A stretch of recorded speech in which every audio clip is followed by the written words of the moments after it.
Good morning all of you. मैं Bhushan sir from Champaran Bihar. मैं उम्मीद करता हूँ कि आप लोग बिल्कुल अच्छे होंगे, स्वस्थ होंगे, तंदुरुस्त होंगे। मैं भी आप लोग भी बिल्कुल अच्छा हूँ, स्वस्थ हूँ, तंदुरुस्त हूँ।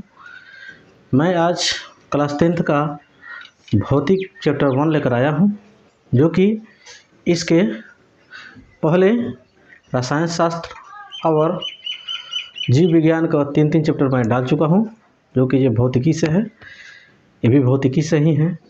यदि आप मेरे चैनल पर नए हैं तो सबसे पहले उसे आप जाकर देख सकते हैं, और साथ ही साथ मेरे चैनल को सब्सक्राइब कर सकते हैं, ताकि आने वाला जो भी वीडियो हो आपके पास पहुंचे। इसके साथ ही साथ बहुत से सारे मैंने हिस्ट्री और मैथ का भी कैलकुलेटिव वीडियो डाल चुका हूँ, उसे भी आप देखकर अपने कैलकुलेशन को फास्ट कर सकते हैं।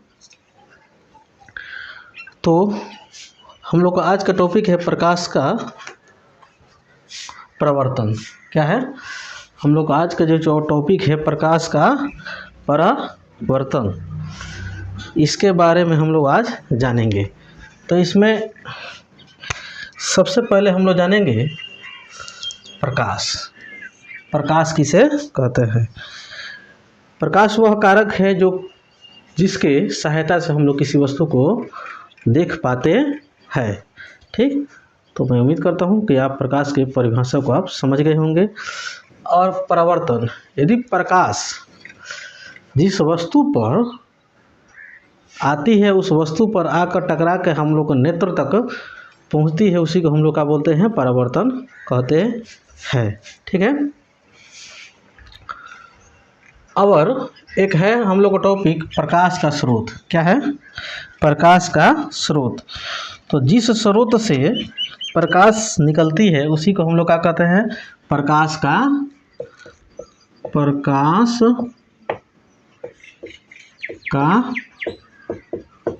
स्रोत कहते हैं। जिस माध्यम से कोई प्रकाश निकल कर आती है हम लोग के पास तक, उसी को हम लोग क्या कहते हैं? प्रकाश स्रोत कहते हैं। ठीक है। प्रकाश के जितने भी स्रोत हैं उनमें से अन्य प्रकार के विभिन्न ऊर्जाओं को प्रकाश में बदला जा सकता है। यानी जैसे हम ले लेते हैं, क्या ले लेते हैं? लालटेन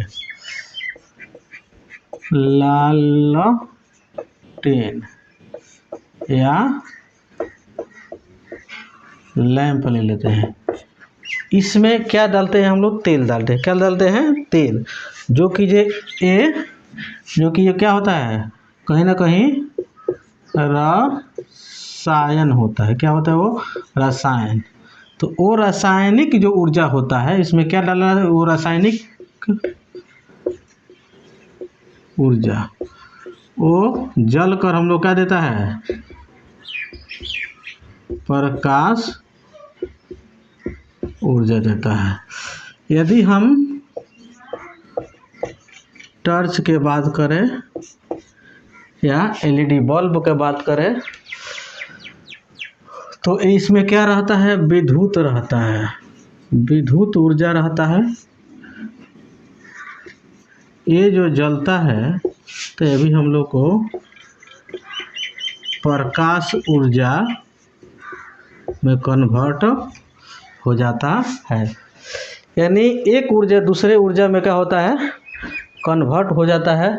उसी को हम लोग क्या कहते हैं? प्रकाश ऊर्जा हो गई। ठीक। यानी इससे यह स्पष्ट होता है कि प्रकाश जो होता है किसी न किसी ऊर्जा का क्या होता है? रूप होता है। क्या होता है? प्रकाश एक प्रकार के क्या है? ऊर्जा है। क्या है? ऊर्जा है। ठीक। अगला है हम लोग का टॉपिक प्रदीप्त और अप्रदीप्त। क्या है? प्रदीप्त और अप्रदीप्त। तो प्रदीप्त वस्तु, अप्रदीप्त वस्तु। तो प्रदीप्त वस्तु उसे कहते हैं जिसके पास खुद का अपना प्रकाश हो। अप्रदीप्त वस्तु उसे कहते हैं जिसके पास खुद का अपना प्रकाश नहीं हो। जैसे जलती हुई मोमबत्ती ले लें, जलती हुई बल्ब ले लें, ये क्या है? प्रदीप्त वस्तु हो गया। सूरज ले लें, ये अप्रदीप्त वस्तु किताब हो गया, नहीं, ईंट हो गया,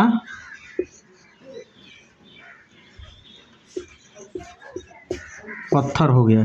ये सब वस्तुएं क्या है? अप्रदीप्त वस्तुएं है। इनके पास अपना खुद का प्रकाश नहीं होता है। ठीक। अगला है हम लोग को प्रकीर्णन। क्या है? प्रकीर्णन। यदि कोई प्रकाश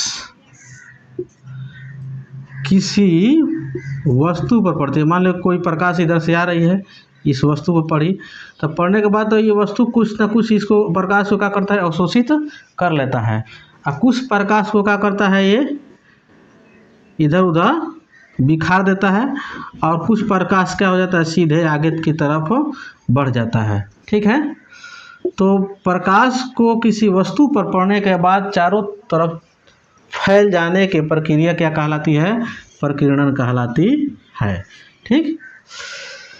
अगला है हम लोग क्वेश्चन एक उठता है जो हम लोग किसी वस्तु को कैसे देख पाते हैं। क्या है? हम लोग किसी भी वस्तु को कैसे देख पाते हैं? तो इसका जवाब यही है कि मान लीजिए कोई वस्तु है, ये कोई वस्तु है, प्रकाश के किरण यहाँ से क्या हो रहे हैं? मान लीजिए प्रकाश का स्रोत है, यहाँ से इस वस्तु को पड़ा, यहाँ पर कोई व्यक्ति क्या है? खड़ा है। ठीक है। तो यहाँ से प्रकाश ये इस वस्तु पर टकराएगा, टकराने के बाद में इसके नेत्र तक पहुँचेगा, टकराने के बाद तब इस व्यक्ति को ये वस्तु दिखाई देता है।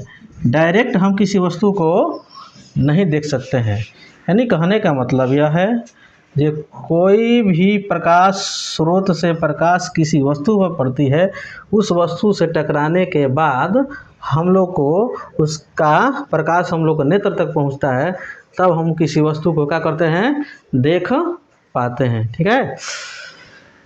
अब जैसे सूर्य हो गया, क्या होगा? सूर्य हो गया, इसका खुद का अपना प्रकाश है, इससे जो भी प्रकाश निकलता है तो किसी वस्तु को पड़ता है, तब हम लोग उस वस्तु को देख पाते हैं। लेकिन वहीं जो है चांद जो है, इसका अपना खुद का प्रकाश नहीं है। ये सूर्य के ही प्रकाश इस पर जब पड़ता है, तब ये हम लोग इसको देख पाते हैं। यानी चांदनी रात के महसूस हम लोग करते हैं किसके सहायता से? सूर्य के सहायता से। यदि सूर्य अगर नहीं रहता तो हम लोग उसको देख नहीं पाते चांद को। ठीक। क्योंकि इसके पास अपना रोशनी नहीं है। अगला है किरण। क्या टॉपिक है? किरण। किसी भी प्रकाश स्रोत से, ठीक, कोई प्रकाश निकलता है, उसको हम लोग क्या कहते हैं? किरण कहते हैं। किसी भी प्रकाश स्रोत से कोई प्रकाश यदि निकलता है तो उसको क्या बोला जाता है? किरण बोला जाता है। ठीक। अगर वही एक निकला तो उसको किरण बोलेंगे। यही हम लोग एक से अधिक अगर निकल जाता है तो उसी को हम लोग क्या बोलेंगे? किरण पुंज बोलेंगे। क्या बोलेंगे? किरण पुंज बोलेंगे। एक से अधिक प्रकाश किसी प्रकाश स्रोत से निकला तो उसको हम लोग किरण पुंज बोलेंगे। अगर एक निकलता है तो उसको क्या बोलते हैं? किरण बोलते हैं। अब ये किरण जो होता है, किरण 3 प्रकार के होते हैं। ठीक है। एक होता है अपसारी किरण पुंज, दूसरा होता है अभिसारी किरण पुंज, तीसरा होता है समांतर किरण पुंज। तो अपसारी किरण पुंज किसे कहते हैं? सबसे पहले हम लोग जाने। किसी भी प्रकाश स्रोत से एक जगह से प्रकाश निकल के चारों दिशाओं में, सभी दिशाओं में अगर फैल जाते हैं, उसको हम लोग क्या कहते हैं? अपसारी। जैसे मान लो एक प्रकाश के स्रोत है, यहाँ से चारों तरफ प्रकाश की किरणें क्या हो रही है, निकल रही है, उसी को हम लोग क्या बोलेंगे, अपसारी किरण पुंज बोलेंगे। कोई दिक्कत? अभिसारी किरण पुंज इसका जस्ट उल्टा है, चारों तरफ से आकर एक जगह कोई किरण आकर इकट्ठा हो जाती है, उसी को हम लोग क्या बोलते हैं, अभिसारी किरण पुंज बोलते हैं। ठीक। समानांतर किरण पुंज, अगर आमने सामने कोई अगर किरण हो, समानांतर पैरेलल गई होती है, तो उसको हम लोग क्या बोलते हैं, समांतर किरण पुंज बोलते हैं। ठीक। तो मैं उम्मीद करता हूँ कि ये भी आप लोग को समझ में आ गया होगा। ठीक है। अगला है हम लोग को पारदर्शी पदार्थ।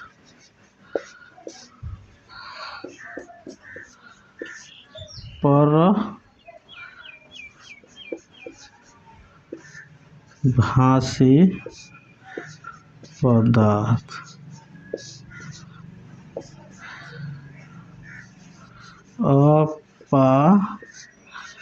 अपारदर्शी पदार्थ। पारदर्शी पदार्थ उसे कहते हैं जिससे होकर प्रकाश आर पार कर जाती है, उसी को हम लोग क्या कहते हैं, पारदर्शी प्रकाश पदार्थ कहते हैं। जैसे हम कांच ये पहने हुए हैं, तो इससे प्रकाश आर पार आराम से कर जाता है, उसी को हम लोग क्या कहेंगे, पारदर्शी पदार्थ कहेंगे। परभासी पदार्थ उसे कहते हैं जिससे प्रकाश की किरण तो आर पार करे लेकिन कम मात्रा में करता है, उसी को हम लोग क्या कहते हैं, परभासी पदार्थ कहते हैं। ठीक। अपारदर्शी पदार्थ उसे कहते हैं जिससे प्रकाश की किरण उस पदार्थ से आर पार नहीं करता है, उसी को क्या बोलते हैं, क्या बोलते हैं, परभासी पदार्थ बोलते हैं। ठीक है। इसमें हो सकता है कांच, वो भी बिना कलई किया हुआ। ठीक। इसमें तेल लगा कागज। ठीक। ये आँख के पलक भी होता है, ये क्या होता है, परभासी होता है। जैसे लाइट जब कट जाती है तो हम लोग आँखों पर क्या हो जाता है, अंधेरा छा जाता है। जैसे लाइट अचानक जब आती है तो हम लोग को फील हो जाता है कि लाइट आ चुका है। ठीक है। तो वो भी हो सकता है। अपारदर्शी हो सकता है, जैसे मान लीजिए दीवार हो गया, क्या हो गया, दीवार के इस बगल में मान लीजिए मैं हूँ इधर, उस बगल में कौन से वस्तुएं हम लोग दिखाई नहीं दे रहा है, क्योंकि इससे प्रकाश क्या हो रहा है, पार नहीं कर रहा है। ठीक है। क्योंकि हम लोग इस बात को जानते हैं कि कोई भी प्रकाश जो होता है वो क्या करता है, सीधी रेखा में गमन करता है। क्या किस में करता है, स्ट्रेट लाइन में ट्रेवल करता है। तो मैं उम्मीद करता हूँ कि यहाँ तक आप लोग बिल्कुल अच्छा से समझ गए होंगे। इसके अगले जस्ट टॉपिक इसको हम क्लीन करते हैं, तब हम इसके अगले टॉपिक हम बताते हैं इसके अगले टॉपिक हम लोग का क्या है।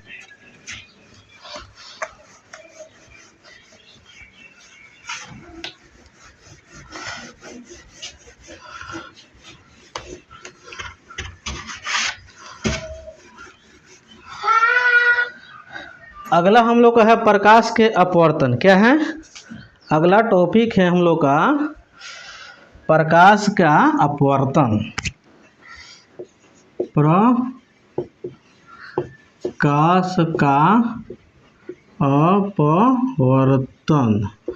तो प्रकाश के अपवर्तन का मतलब क्या होता है, जब प्रकाश किसी वस्तु पर पड़ता है, अभी कुछ देर पहले हम बताए हैं, ये जब प्रकाश किसी वस्तु पर पड़ता है, उस वस्तु से टकराने के बाद जब हम लोग नेत्रों तक पहुंचता है, उसी को हम लोग क्या कहते हैं, प्रकाश के अपवर्तन कहते हैं। ठीक। जैसे मान लीजिए ये कोई वस्तु है, इधर से प्रकाश की किरण आ रही है, नहीं, और टकराने के बाद कहीं ना कहीं ये परिवर्तित हो जाती है, इसी को हम लोग क्या कहते हैं, प्रकाश के अपवर्तन कहते हैं। ठीक है। अगला है परावर्तन के कुछ नियम होता है। क्या होता है, परावर्तन के नियम। तो परावर्तन के नियम का मतलब यही होता है कि जैसे प्रकाश जब आई तो और आके क्या करती है, वापस चली जाती है तो कोई ना कोई नियम को फॉलो करते हुए ये जाती है। तो कोई भी प्रकाश की किरण जिस प्रकाश स्रोत से जाती है, अब किसी वस्तु पर टकराने के बाद जिस नियम का पालन करते हुए वो परावर्तित हो जाती है, उसी को हम लोग क्या कहते हैं, प्रकाश के अपवर्तन के नियम कहते हैं। ठीक है, तो मैं उम्मीद करता हूँ कि ये आप लोग समझ गए होंगे। ठीक, तो इसमें कुछ टॉपिक है हम लोग का, जैसे मान लीजिए ये कौन दर्पण है, इसको मान ले इस समतल दर्पण है। कौन दर्पण है, इधर से हम इस समतल दर्पण को क्या कर रहे हैं, रजतित कर रहे हैं।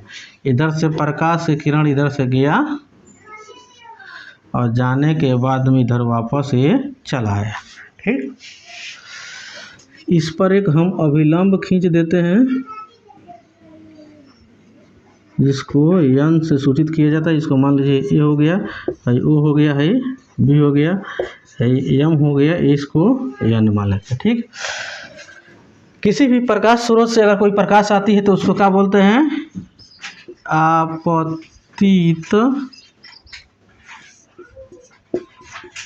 किरण बोलते हैं। ठीक, अगर दर्पण से टकराने के बाद जिस दिशा में चली जाती है तो उसको बोलते हैं परावर्तित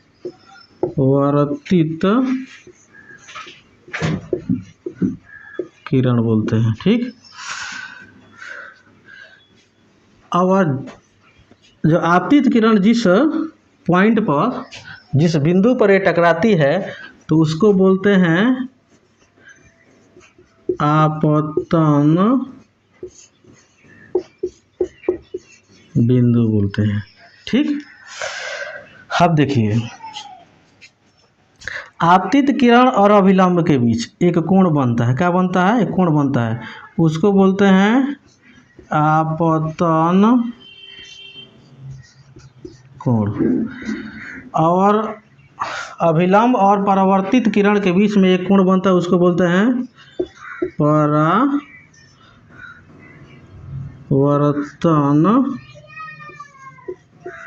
कोण बोलते हैं। क्या बोलते हैं, परावर्तन कोण बोलते हैं। एक बार और समझ लीजिए, आपतित किरण और अभिलंब के बीच में जो कोण बनता है उसको आपतन कोण, और अभिलंब और परावर्तित किरण के बीच में जो कोण बनता है उसको क्या बोलते हैं, परावर्तन कोण बोलते हैं।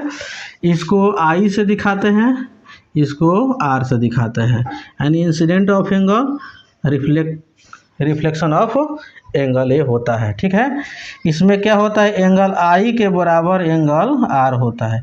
यानी कहने का मतलब यह होता है कि आपतित किरण जितने डिग्री के कोण बनाते हुए अभिलंब के साथ में वो दर्पण से टकराती है, टकराने के बाद में जब वो परावर्तित होती है तो उतना ही डिग्री का कोण बनाते हुए वो नॉर्मल और परावर्तित किरण के बीच उतना ही डिग्री कोण बनाते हुए वो परावर्तित हो जाती है। ठीक है, तो मैं उम्मीद करता हूँ कि आप लोग आपतित किरण, आपतन बिंदु, आपतन कोण, परावर्तन कोण, परावर्तित किरण और नॉर्मल यानी अभिलंब आप लोग समझ गए होंगे। ठीक, अब अगला हम लोग को टॉपिक है जो समतल दर्पण पर लंबवत पड़ने वाली किरण का परावर्तन। समतल दर्पण पर पड़ने वाली लंबवत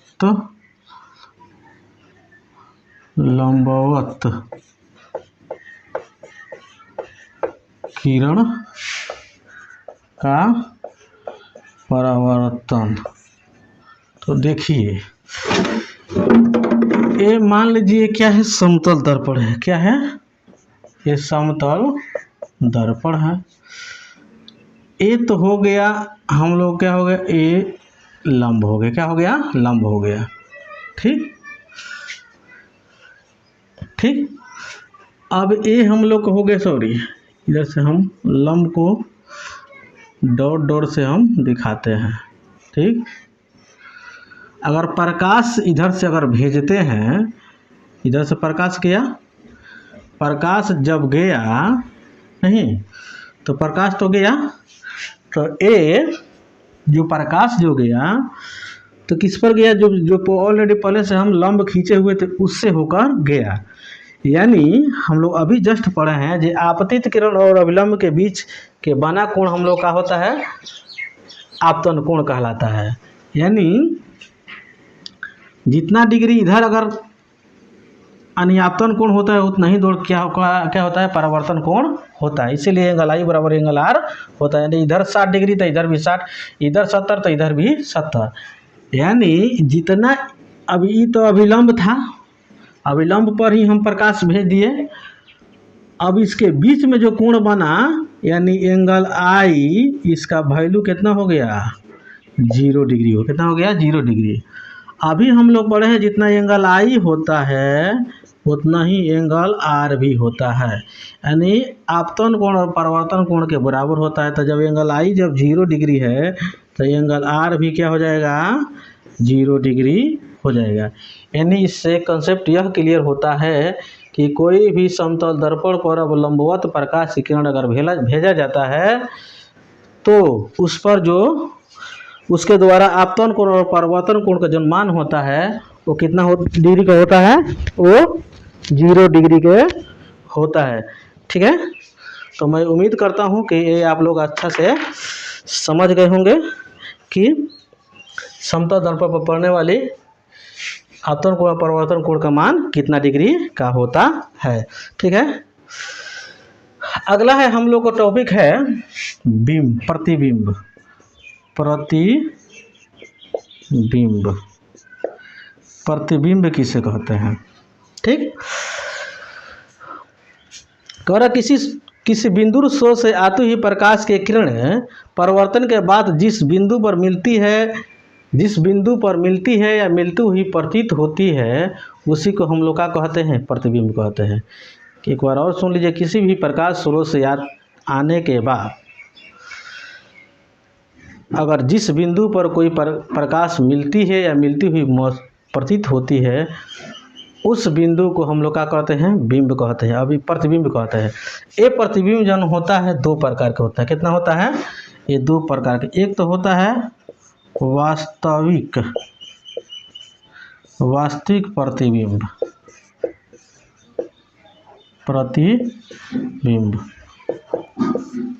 दूसरा का होता है काल्पनिक प्रतिबिंब। अब वास्तविक प्रतिबिंब किसे कहते हैं इसको हम लोग जाने। कह रहे वास्तविक प्रतिबिंब किसी बिंदु स्रोत से प्रकाश की किरणें परावर्तन के बाद जिस बिंदु पर वास्तव में मिलती है, किसी भी प्रकाश स्रोत से कोई प्रकाश की किरण परावर्तन के बाद वास्तव में अगर मिलते हैं उसी को हम लोग क्या कहते हैं वास्तविक प्रतिबिंब कहते हैं। और काल्पनिक प्रतिबिंब में क्या होता है, किसी प्रकाश स्रोत से प्रकाश की किरणें परावर्तन के बाद अगर वास्तव में ना मिलकर उसको काल्पनिक तरीके से मिलाया जाता है, यानी तो उसी को हम लोग क्या कहते हैं काल्पनिक प्रतिबिंब बोलते हैं। यानी वास्तविक प्रतिबिंब का मतलब यह हुआ एक सीधे किरण इधर से आया और एक इधर से आया, जिस पॉइंट पर ये मिला इसको वास्तविक प्रतिबिंब बोलेंगे, जिसको हम लोग डॉट डॉट से करके दिखाते हैं। ठीक, यहाँ पर ये भी तो मिल ही रहा है, लेकिन जहाँ पर डॉट डॉट से मिलाते हैं ये क्या हो गया, ये काल्पनिक प्रतिबिंब हो गया। अगला कॉन्सेप्ट वास्तविक प्रतिबिंब का यह होता है जो इसे पर्दे पर उतारा जा सकता है, लेकिन काल्पनिक प्रतिबिंब को पर्दे पर उतारा नहीं जा सकता है। अगला कॉन्सेप्ट यह है जब वास्तविक जो प्रतिबिंब होता है ये हर हमेशा कहीं ना कहीं उल्टा बनता है, और एक काल्पनिक प्रतिबिंब जो होता है हर हमेशा कहीं ना कहीं सीधा बनता है। ये था हम लोग को वास्तविक प्रतिबिंब और काल्पनिक प्रतिबिंब का टॉपिक। अब इसको हम मिटाते हैं। अगला हम लोग को है समतल दर्पण द्वारा प्रतिबिंब का बनना।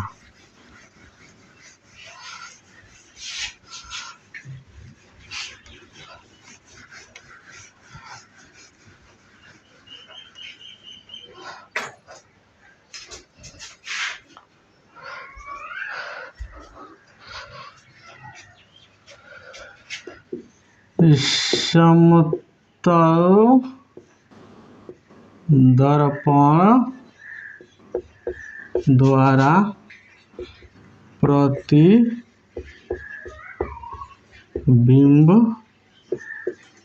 का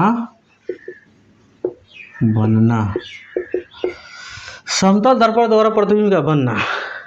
यानी मान लीजिए ये क्या हो गया, ये समतल दर्पण हो गया। क्या हो गया, ये समतल दर्पण हो गया। ठीक, अब इस समतल दर्पण हो गया तो मान लीजिए हम यहाँ पर कोई वस्तु हम रखें। ठीक, यहाँ से हम प्रकाश को भेजें।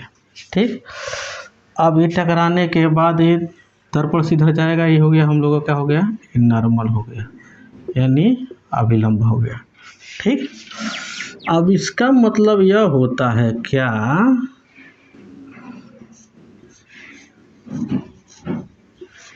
ठीक,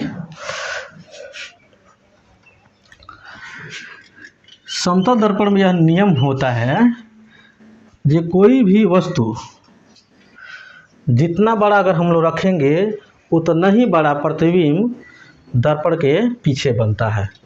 ठीक, और जितना दूर पर रखेंगे उतना ही दूर पर प्रतिबिंब बनेगा और वास्तविक बनेगा, काल्पनिक बनेगा। यानी वस्तु इसमें क्या होता है, वस्तु की दूरी, वस्तु के दूरी प्रतिबिंब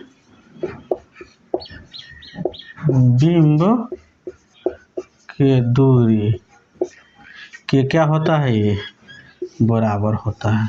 ठीक, जितना दूर वस्तु रहेगा उतना ही दूर प्रतिबिंब बनेगा। यदि आप लोग को विश्वास नहीं होगा तो आप किसी भी गोदरेज में आईना के सामने जाइएगा और जाने के बाद में आप कुछ दूरी पर खड़ा हो जाइएगा। जैसे जैसे आप पास जाइएगा वैसे वैसे वो प्रतिबिंब भी आपका जो बना हुआ है वो पास आएगा। अब इसके समतल दर्पण पर में जो अगर जो दर्पण बनने का प्रतिबिंब बनने का कुछ विशेषता है, 6 विशेषता, उसको हम लोग जानने का प्रयास करें। पहला है कि प्रतिबिंब दर्पण से पीछे बनता है। प्रतिबिंब दर्पण से पीछे बनता है। दूसरा है प्रतिबिंब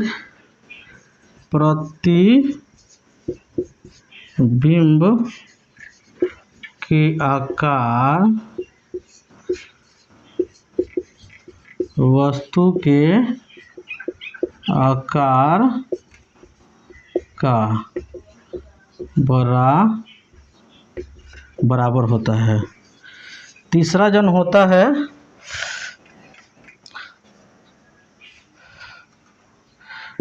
प्रतिबिंब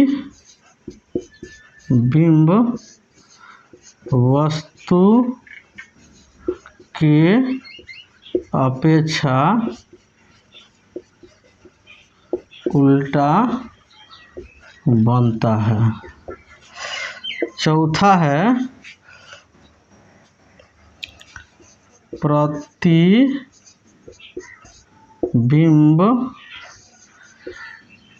पार्श्विक रूप से उल्टा बनता है।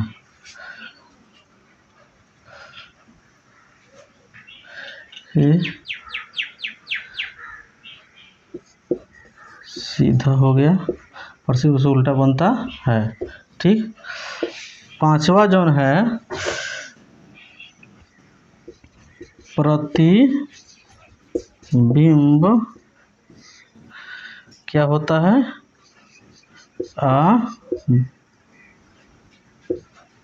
आभासी होता है।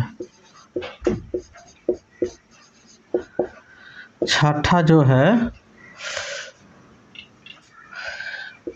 प्रतिबिंब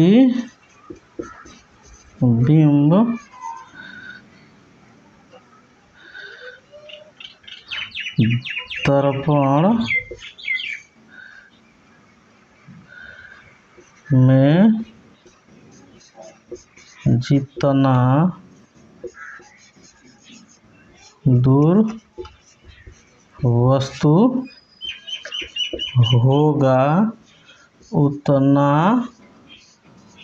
ही दूर पीछे प्रतिबिंब बनेगा। इसको हम लोग एक एक करके समझ लें। प्रतिबिंब दर्पण से पीछे बनता है, यानी आगे अगर वस्तु अगर हम लोग रखेंगे तो प्रतिबिंब किधर बनेगा, दर्पण से पीछे बनता है। पहला कंसेप्ट, प्रतिबिंब का आकार वस्तु के आकार के बराबर होता है। अभी हम लोग जाने हुए जो जितना बड़ा वस्तु उतना ही बड़ा प्रतिबिंब। तीसरा जो है, प्रतिबिंब वस्तु के अपेक्षा कभी बनता है, सीधा बनता है। प्रतिबिंब क्या बनता है, सीधा बनता है। अगर हम लोग मुंडी ऊपर है तो ऊपर ही दिखाता है, पैर नीचे है तो नीचे ही दिखाता है। इसका कहने का मतलब यह है। चौथा है, प्रतिबिंब पार्श्विक रूप से क्या बनता है, उल्टा बनता है। प्रतिबिंब पार्श्विक रूप से उल्टा मतलब यह होता है, ये अगर हम लोग खड़ा होते हैं इधर से तो वो दिखाता है इधर से। दायां हाथ उठाते हैं तो बायां महसूस होता है, बायां उठाते हैं तो दायां महसूस होता है। इसी को कहते हैं पार्श्विक रूप से उल्टा। ठीक, अगला है हम लोग का प्रतिबिंब क्या होता है, आभासी होता है। क्या होता है, आभासी यानी काल्पनिक होता है। ठीक, छठा है, प्रतिबिंब जितना दूर वस्तु अगर हम दर्पण से आगे रखते हैं उतना ही पीछे प्रतिबिंब उसका समतल दर्पण में बनता है। ठीक है, तो मैं उम्मीद करता हूँ कि आप लोग को अच्छा से समझ में आ गया होगा। अगला है हम लोग का क्या, अगला है गोलीय दर्पण। क्या है, अगला टॉपिक है हम लोग का गोलीय दर्पण। गोलीय दर्पण का तात्पर्य क्या होता है, कह रहा है गोलीय दर्पण उस गोले को कहते हैं जिसकी परावर्तक सतह किसी खोखले गोले का क्या होता है, भाग होता है। जैसे एक क्या हो गया, एक कोई गोला हो गया। ठीक, अब इसी में हम इधर से रंग देंगे तो कुछ और दर्पण, इधर से रंग देंगे तो कुछ और दर्पण निकल के चला आएगा। अब इसी को हम लोग क्या कर देंगे, अगर इधर से मिटा देते हैं तो हम लोग को क्या हो जाएगा, दो दर्पण निकल कर चला आएगा। ठीक है, इसका नाम हो जाएगा उत्तल दर्पण और इसका नाम हो जाएगा क्या, अवतल दर्पण। तो ये दर्पण हम लोग का जो गोलीय जो दर्पण होता है दो प्रकार का हो जाता है, एक उत्तल दर्पण, एक अवतल दर्पण। तो सबसे पहले हम लोग जाने जो उत्तल दर्पण किसे कहते हैं और अवतल दर्पण किसे कहते हैं। जिसकी परावर्तक सतह उभरा हुआ होता है उसको उत्तल दर्पण कहते हैं, जिसके परावर्तक सतह धंसा हुआ होता है उसको क्या कहते हैं, अवतल दर्पण कहते हैं। तो याद रखना है, उस से उत्तल और उस से उभरा हुआ। जिस दर्पण का उभरा हुआ भाग परावर्तक सतह उभरा हुआ हो उसी को उत्तल कहते हैं। अब ये को पकड़ा गया तो दूसरा का तो पकड़ा ही जाएगा।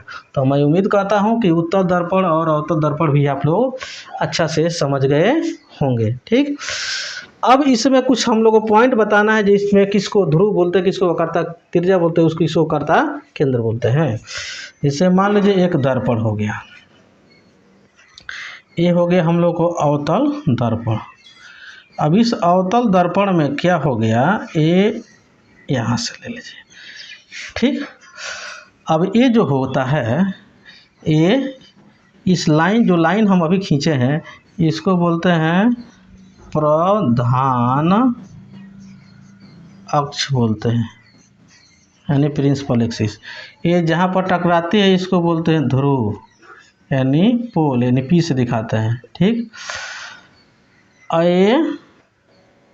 ये हो गया फोकस, ये हो गया वक्रता केंद्र। ठीक, जैसे यहाँ पर कहीं ना कहीं तो बीच में केंद्र होगा।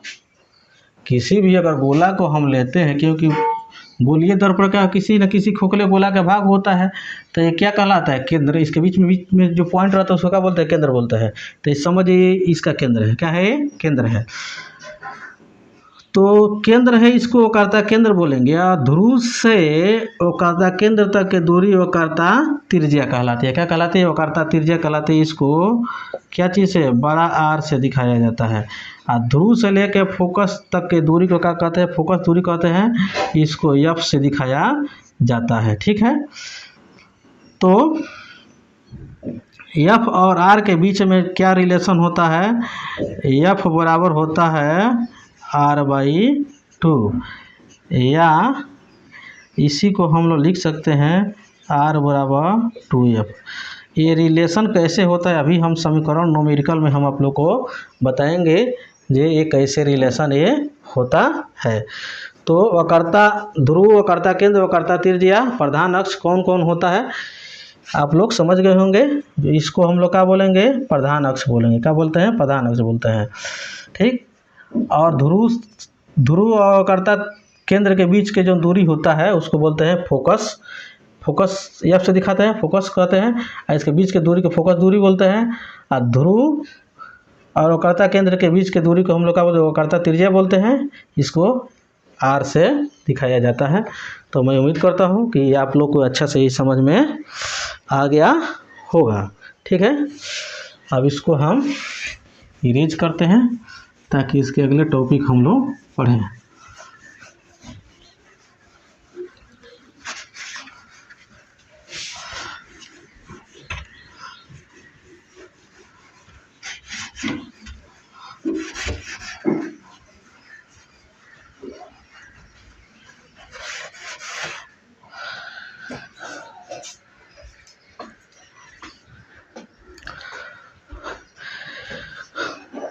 ठीक, अब देखिए, अब हम लोग जा रहे हैं बताने कि गोलीय दर्पण क्रिया किरण आरेख की बनावट।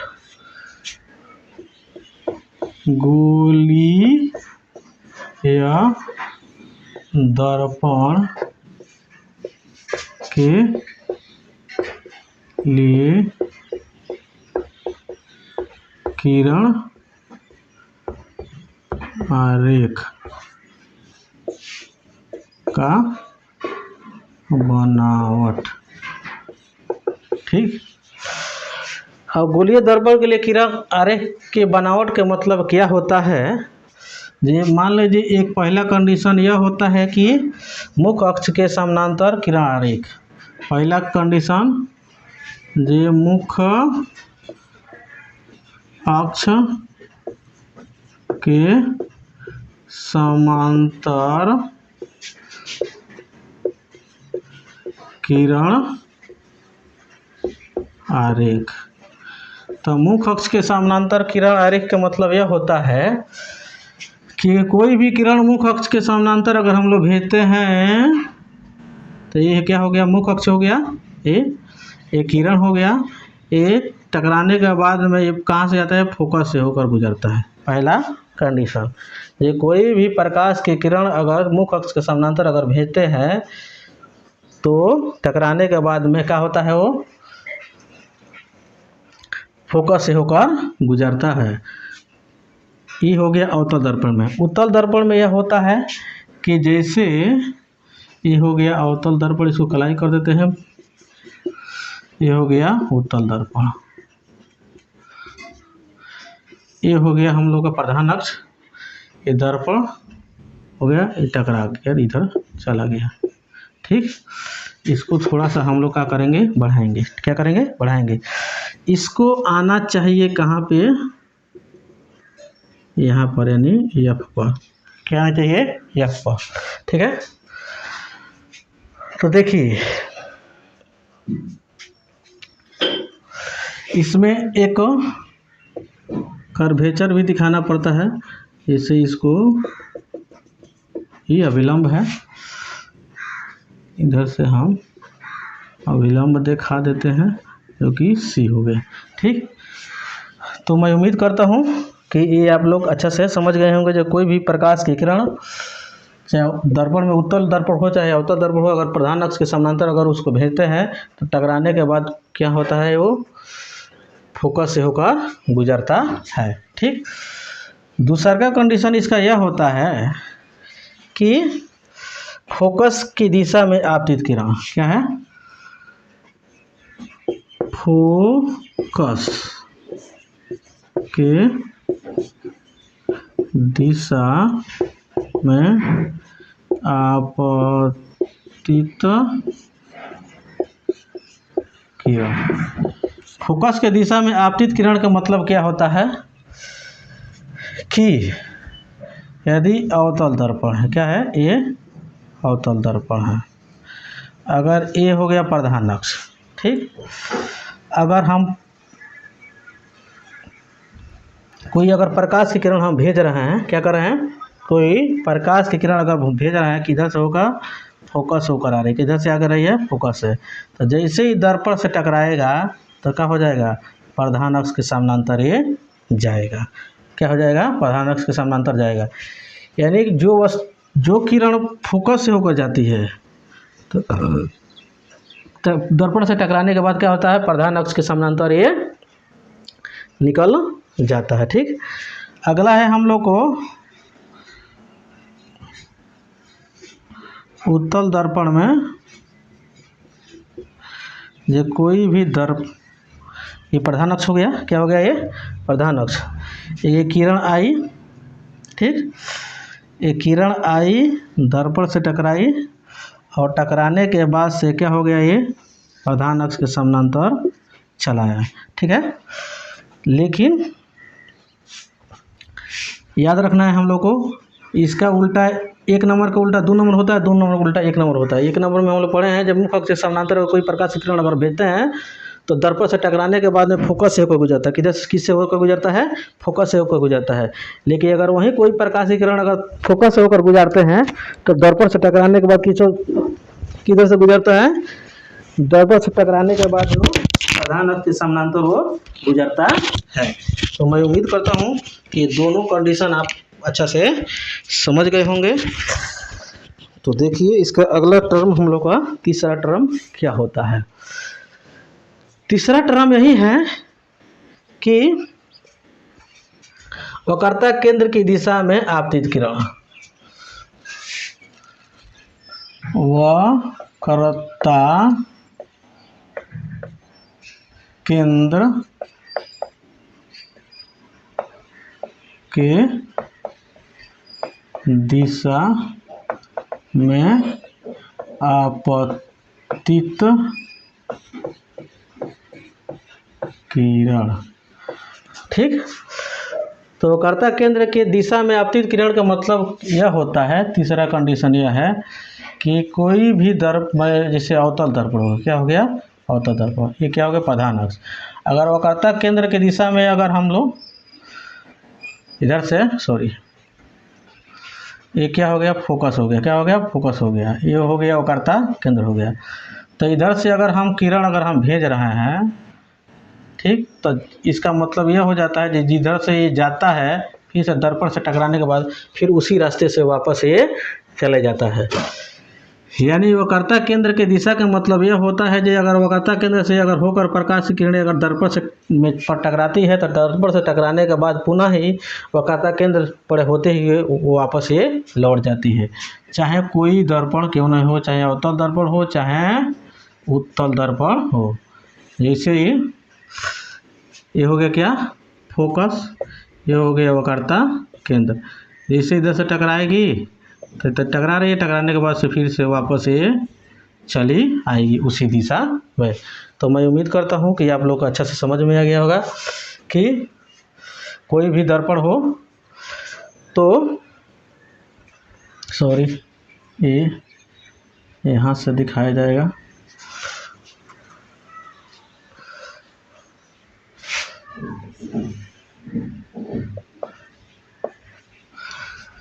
ठीक, तो इतना याद रखना है, जो अगर वक्रता केंद्र से होकर अगर प्रकाश की किरण अगर भेजते हैं तो वक्रता केंद्र से होकर जाएगा, फिर उसी रास्ते से वापस ये लौट कर चला आता है। चौथा कंडीशन यह है कि ध्रुव की दिशा में आपतित किरण। ध्रुव के दिशा में आपतित किरण। ध्रुव के दिशा में आपतित किरण का मतलब यह होता है, जो कोई अगर दर्पण है, जैसे अवतल दर्पण ही लेते हैं पहले हम, जैसे प्रधान अक्ष हो गया, ये हो गया ध्रुव, तो जितने डिग्री पर ये प्रधान अक्ष के साथ में दर्पण टकराएगा उतना ही डिग्री पर टकराने के बाद में वापस से किरण चला जाता है। ठीक है, तो ध्रुव के दिशा में आप लोग समझ गए होंगे, जो जितने डिग्री पर प्रधान अक्ष के साथ में कोण बनाएगा उतना ही डिग्री पर वापस ये दर्पण से टकराने के बाद में चला जाएगा। ठीक है, इसको भी हम लोग लगे हाथे समझ लेते हैं कि ये आया, टकराने के बाद से वापस ये चला है, तो जितना डिग्री इधर कोण बना आपतन कोण उतना ही डिग्री क्या होता है, परावर्तन कोण होता है। तो मैं उम्मीद करता हूँ ये चार्ट हो, ये कंडीशन होता है जो गोलीय दर्पण के किरण आरेख की बनावट के लिए चारों में से किसी का फॉलो करके हम लोग गोलीय दर्पण के किरण आरेख हम लोग खींच सकते हैं। तो बारी बारी से हम लोग खींचना शुरू करें।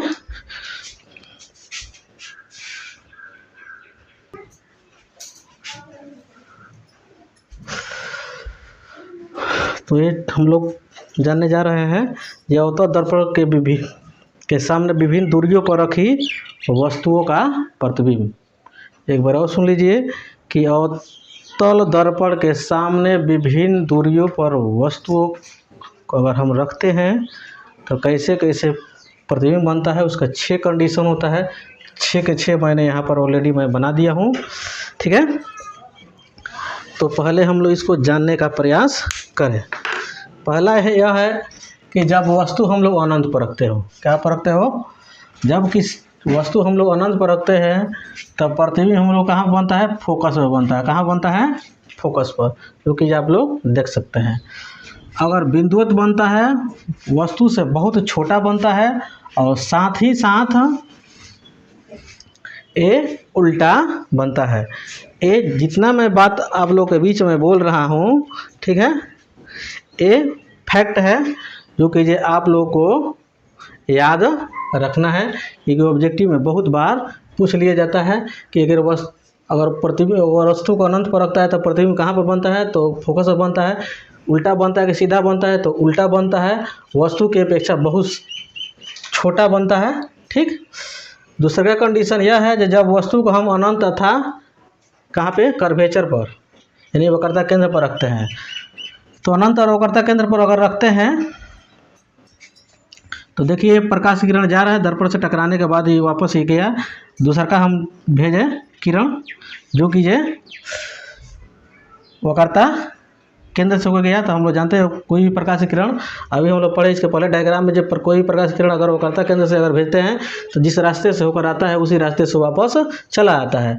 तो ये जो प्रतिबिंब बनेगा ये हम लोग को फोकस और कर्वेचर के बीच बनेगा और उल्टा बनेगा, वास्तविक बनेगा, वस्तु से छोटा बनेगा। ठीक, तीसरा का कंडीशन यह है कि जब वस्तु को हम सी पर रखते हैं, यानी कर्वेचर पर रखते हैं, यानी वक्रता केंद्र पर रखते हैं, तो जितना बड़ा वस्तु उतना ही बड़ा प्रतिबिंब बनता है। इसका फैक्ट यह होता है जितना बड़ा वस्तु उतना ही बड़ा प्रतिबिंब, और वस्तु की अपेक्षा क्या बनता है, उल्टा बनता है और वास्तविक बनता है। ठीक, अगला है, यदि हम लोग किसी वस्तु को कर्वेचर और फोकस के बीच में रखते हैं तो यह जब प्रतिबिंब वास्तविक बनेगा, और वास्तविक बनेगा तो जाहिर सी बात है उल्टा बनेगा और वस्तु की अपेक्षा क्या बनता है, बड़ा बनता है। क्या बनता है, वस्तु की अपेक्षा बड़ा बनता है। ठीक है, तो इतना बात याद रखना है। पांचवा कंडीशन यह है जब वस्तु को हम कहाँ रखते हैं, फोकस पर रखते हैं। कहाँ पर रखते हैं, फोकस पर। जिसे हम वस्तु को फोकस पर रखते हैं तो ये प्रतिबिंब कहाँ पर बन जाता है, अनंत पर बनता है और वस्तु की अपेक्षा बहुत बड़ा बनता है और उल्टा बनता है और वास्तविक बनता है। छठा कंडीशन यह होता है जब वस्तु को हम फोकस और पोल के बीच में, यानी ध्रुव के बीच में अगर हम लोग रखते हैं तो केवल यही कंडीशन है जिस कंडीशन में प्रतिबिंब कैसा बनता है, वास्तविक बनता है। कैसा बनता है, काल्पनिक बनता है।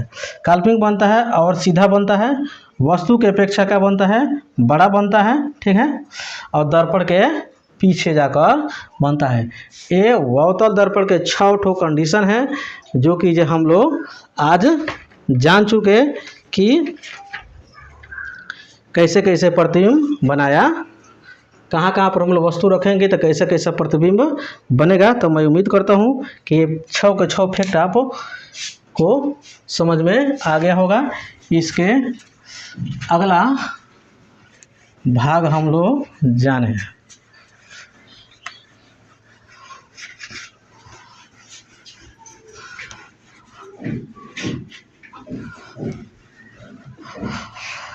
अब इसका अगला भाग यही है कि हम लोग को जानना है कि अवतल दर्पण का उपयोग। क्या जानना है? अवतल दर्पण का उपयोग। अवतल दर्पण के उपयोग। अवतल दर्पण का उपयोग तो सबसे पहले हम लोग करते हैं हजामती दर्पण में। किसमें करते हैं? हजामती दर्पण में करते हैं, क्योंकि अवतल दर्पण एक ऐसा कंडीशन है जिसमें अगर दर्पण के सामने हम लोग जाते हैं तो उसका प्रतिबिंब सीधा बड़ा और आभासी प्रतिबिंब बनाता है। ठीक है, इसीलिए इसका पहला हम लोग इस्तेमाल करते हैं हजामती दर्पण में। ठीक, दूसरा का जो है हम लोग इस्तेमाल करते हैं टर्च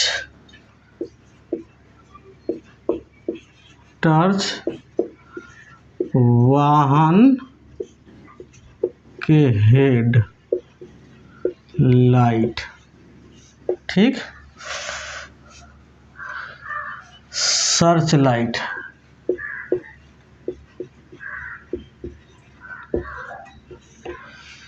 टर्च वाहन के हेडलाइट और सर्च लाइट में इसका इस्तेमाल किया जाता है।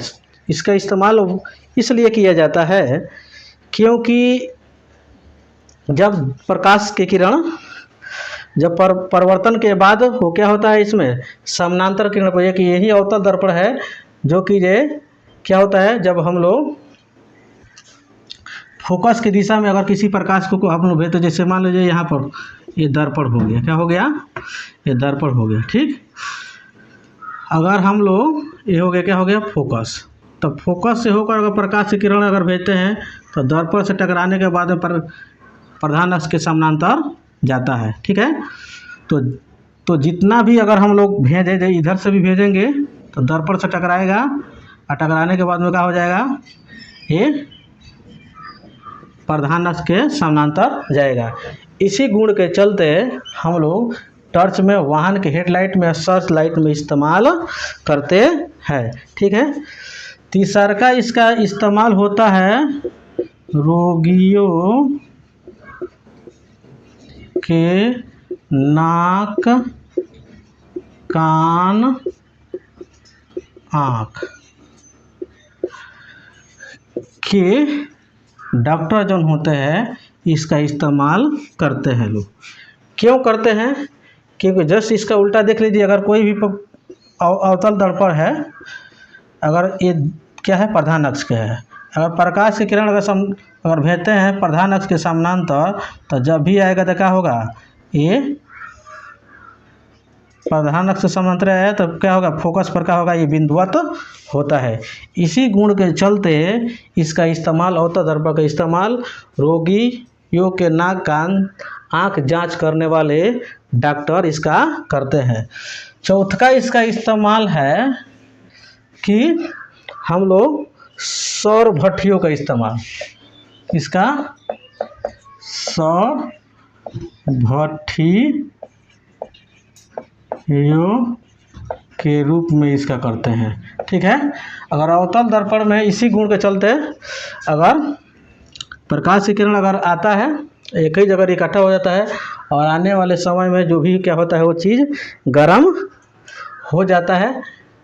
इसीलिए अवतल दर्पण का इस्तेमाल हम लोग किस किस में रूप में करते हैं? हजामती दर्पण, टर्च, वाहन के हेडलाइट, सर्च लाइट, रोगियों का नाक, कान, आँख जांच करने में डॉक्टर करते हैं लोग, सौर भट्टियों में इसका इस्तेमाल किया जाता है। ठीक है, अब अगला है हम लोग का उत्तल दर्पण का उपयोग।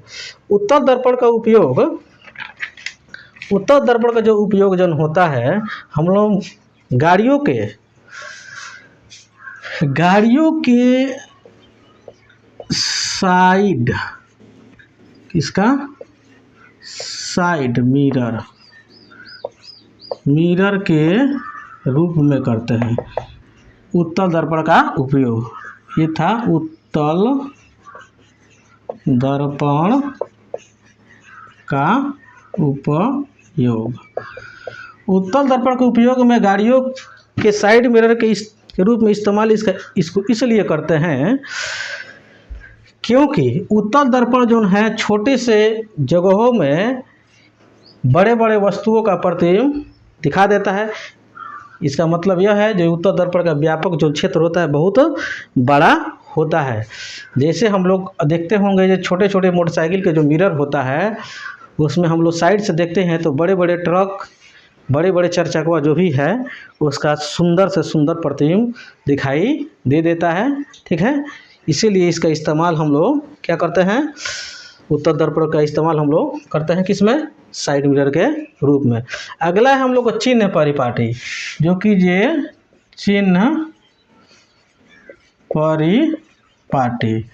चिन्ह परिपाटी से तात्पर्य यह है जिसका इस्तेमाल हम लोग न्यूमेरिकल में करते हैं। क्या करते हैं, न्यूमेरिकल बनाने में इसका इस्तेमाल करते हैं लोग।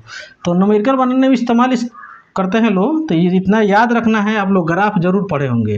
क्या करते हैं, ग्राफ जरूर पढ़ते हैं। इसको बोलते हैं आप लोग मूल बिंदु। क्या बोलते हैं, मूल बिंदु।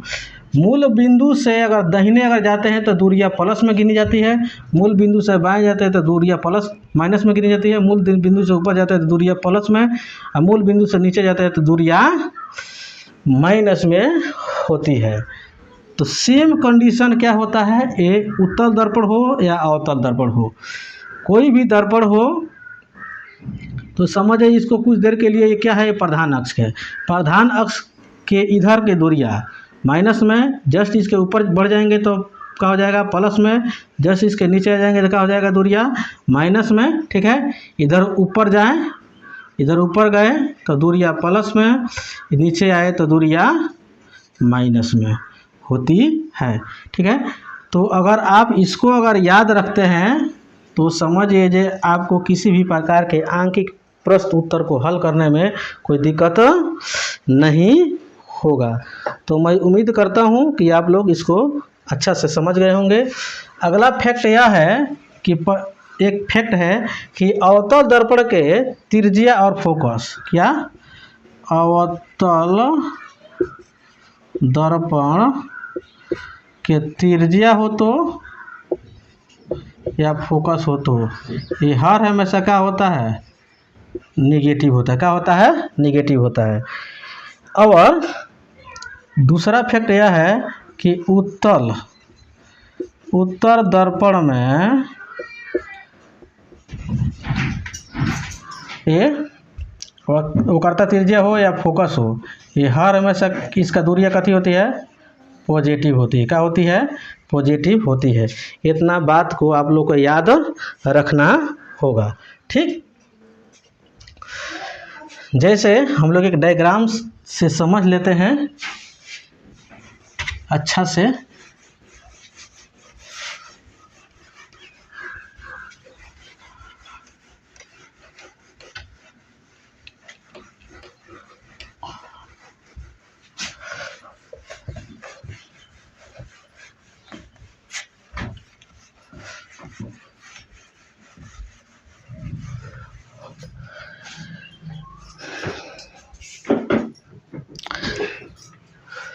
कि ये ले लीजिए अवतल दर्पण। कौन सा दर्पण हो गया, ये अवतल दर्पण। ये हो गया प्रधान अक्ष, ये इसको पोल से दिखाते, पी से दिखाते, ये हो गया एफ हो गया, इस हो गया सी हो गया। ठीक, पोल से लेकर फोकस तक लेके दूरी, फोकस से पोल तक लेकर दूरी क्या होता है, इसको एफ से दिखाते हैं, इसको फोकस दूरी कहते हैं। ये हर हमेशा क्या होती है, माइनस में होती है। क्या चीज़ में होता है, माइनस में होता है। पोल से लेके वक्रता केंद्र तक के दूरी को क्या बोलते हैं, तो वक्रता त्रिज्या बोलते हैं। ये क्या होती है, हर हमेशा ये माइनस में होती है। क्या होती है, माइनस में होती है। ठीक, वस्तु दूरी जो होती है, जैसे मान लो कोई यहाँ पर वस्तु है, तो वस्तु दूरी जो होती है ये हर हमेशा क्या होती है, माइनस में होती है। वस्तु दूरी को क्या चीज़ से दिखाया जाता है, यू से दिखाया जाता है। ठीक है, वस्तु दूरी से क्या चीज़ से दिखाया जाता है, यू से दिखाया जाता है। मान लें कि दर्पण ये किरण आया, ठीक, और एक दूसरा का किरण हम भेज रहे हैं, ठीक, क्योंकि इससे होकर टकरा गया। ठीक, तो जहाँ पर ये प्रतिबिंब बना इसको क्या बोलते हैं, प्रतिबिंब दूरी बोलते हैं। क्या बोलते हैं, एक दूसरे को किरण काट रहा है उसको हम लोग क्या बोलते हैं, प्रतिबिंब दूरी बोलते हैं। इसको भी से दिखाते हैं, क्या चीज़ से दिखाते हैं, भी से दूरी दिखाते हैं। ये भी क्या होता है, माइनस में होता है। क्या होता है, ये भी माइनस में होता है, ये भी माइनस में होता है। यानी अवतल दर्पण जो है, अवतल दर्पण के वस्तु दूरी भी माइनस में है, प्रतिबिंब दूरी भी माइनस में। केवल एक ही कंडीशन जो कि छठा कर दी सब, जो कि हम अगर वस्तु को हम पोल और फोकस के बीच में रखते हैं तो वहीं केवल वहीं का जो प्रतिबिंब जन होता है क्या होता है, प्लस में होता है ना, तो बाकी सब का सब माइनस में होता है। फोकस दूरी भी माइनस में, वक्रता त्रिज्या भी क्या होता है, माइनस में होता है।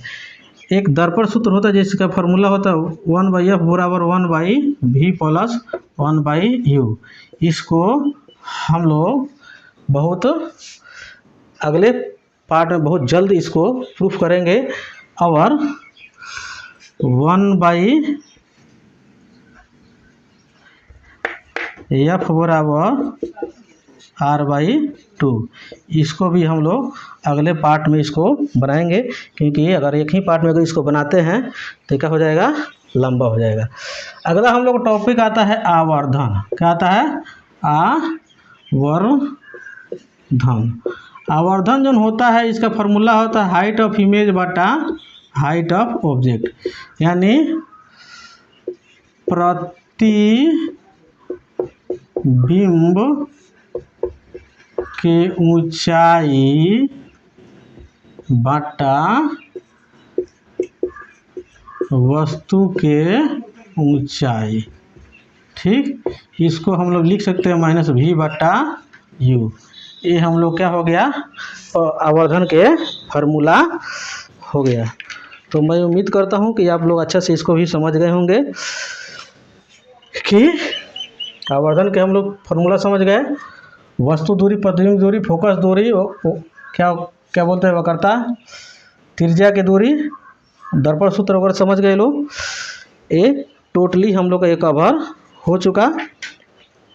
ठीक है, अवतल दर्पण और उत्तल दर्पण का उपयोग हम लोग जान चुके, इमेज भी बनाना जान चुके।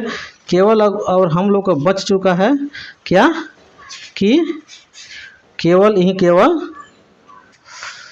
हम लोग को बचा है इस फार्मूला को, आवर्धन सूत्र का फार्मूला प्रूफ करना, दर्पण सूत्र का फार्मूला प्रूफ करना, और क्या, यह बराबर r/2, ये फोकस और वक्रता त्रिज्या के बीच में रिलेशन को बताना। ये 3 टॉपिक बचा हुआ जो कि इसके अगले पार्ट में, एक ही पार्ट में मैं इसको कवर कर दूंगा, वो भी बहुत जल्द। तो मेरे वीडियो में शुरू से अंत तक बने रहने के लिए बहुत बहुत धन्यवाद। आप मेरी इस वीडियो के बहुत ज़्यादा से ज़्यादा लोगों के बीच में शेयर कीजिए, ताकि ये जो वीडियो बनाने में बहुत समय लगता है, बहुत मेहनत करना पड़ता है, जो कि आप लोग देख सकते हैं। यदि ज़्यादा से ज़्यादा आप लोगों को बीचों में शेयर करते हैं और मेरे चैनल को सब्सक्राइब करने के लिए बोलते हैं, तो समझिए उससे हमको क्या मिलेगा, मोटिवेशन मिलेगा। इससे भी अच्छा से अच्छा वीडियो आप लोगों के बीच में मैं प्रोवाइड करूँगा। और साथ ही साथ यदि आप मेरे चैनल पर नए हैं तो सबसे पहले आप मेरे चैनल को सब्सक्राइब कर लीजिए, बेल आइकन को प्रेस कर लीजिए, और ज़्यादा से ज़्यादा अपने दोस्तों यार दोस्तों के बीच में और रिश्तेदारों के बीच में इसे शेयर कीजिए। यदि आप शेयर करते हैं तो हमें भी उससे मोटिवेशन मिलेगा। और लाइक कीजिए और सुंदर से सुंदर मेरे कमेंट बॉक्स में कमेंट लिखिए, ताकि उसको पढ़कर हमें भी मोटिवेशन मिलता है। उसके अतिरिक्त बहुत से सारे हिस्ट्री और मैथ का और बायोलॉजी, केमिस्ट्री का भी वीडियो मैं डाल चुका हूँ, जो क्लास 10th से लेकर और कॉम्पिटिटिव तक के ही काम आता है, उसको भी आप जाकर देख सकते हैं। ठीक, मेरे वीडियो में शुरू से अंत तक बने रहने के लिए बहुत बहुत धन्यवाद, तहे दिल से धन्यवाद। इसके अगले पार्ट में बहुत जल्द लेकर आ रहा हूँ, तब तक के लिए जय हिंद, जय भारत।